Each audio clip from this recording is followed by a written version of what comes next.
Shalom Bapak Ibu sekalian saudara terkasih dalam Tuhan. Hari-hari ini kehidupan sebagian besar manusia di bumi mengalami kecemasan, kekhawatiran,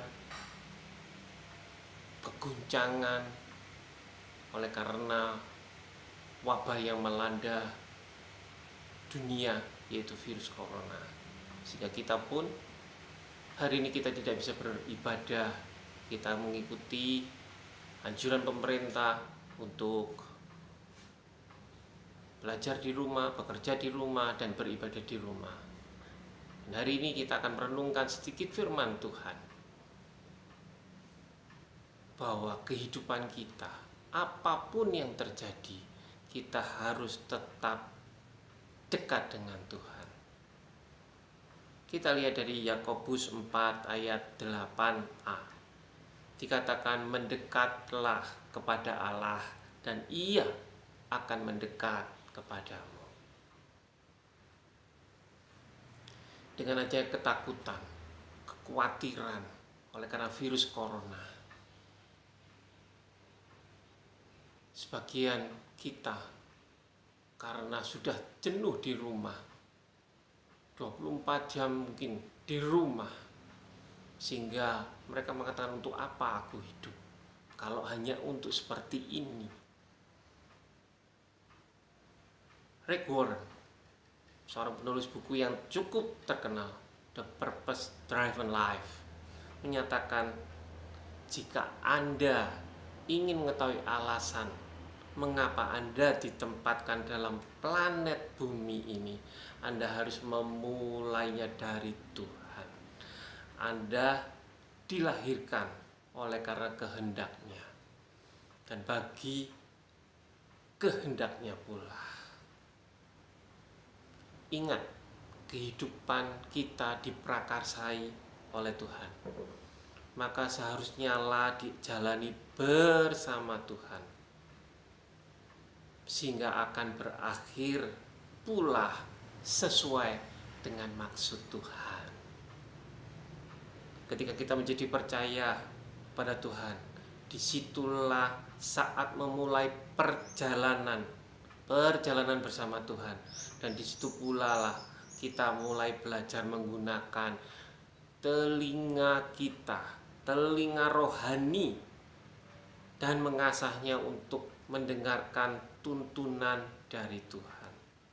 Dalam kehidupan kita harus menyendengkan telinga kita kepada Tuhan, karena itu hal yang sangat amat diperlukan untuk dapat berjalan bersama dengan Dia, supaya kita kuat menghadapi segala macam berita di dunia yang selalu negatif.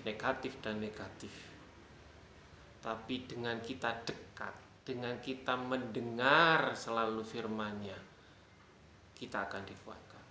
Tuhan memiliki rencana indah dalam perjalanan hidup kita yang tidak dapat kita selami. Namun kita akan mengerti ketika kita sudah menapainya. Tuhan adalah penuntun jalan yang terbaik. Tuhan tidak akan pernah memberitahukan kepada kita berapa tikungan di depan yang harus kita lalui, berapa panjangnya jalan yang harus kita tempuh, ada berapa lembah, ada berapa gunung yang harus kita jalani. Namun Tuhan berjalan bersama dengan kita di dalam setiap tikungan, di dalam setiap lembah, bahkan di atas gunung pun Tuhan beserta dengan kita. Yang kita perlukan hanyalah tetap menjaga jarak untuk dapat kita mendengar suaranya, mendengar tuntunannya.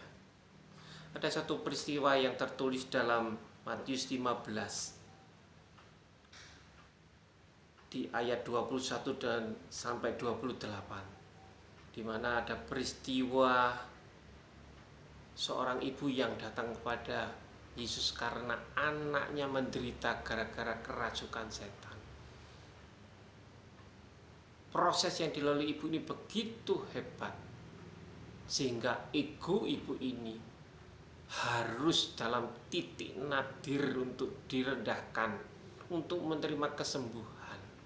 Tapi satu hal kunci yang harus dilalui, kunci dari ibu ini untuk mendapatkan kesembuhan anaknya, di ayat 25 dikatakan, tetapi perempuan itu mendekat dan menyembah Dia sambil berkata, Tuhan tolong aku.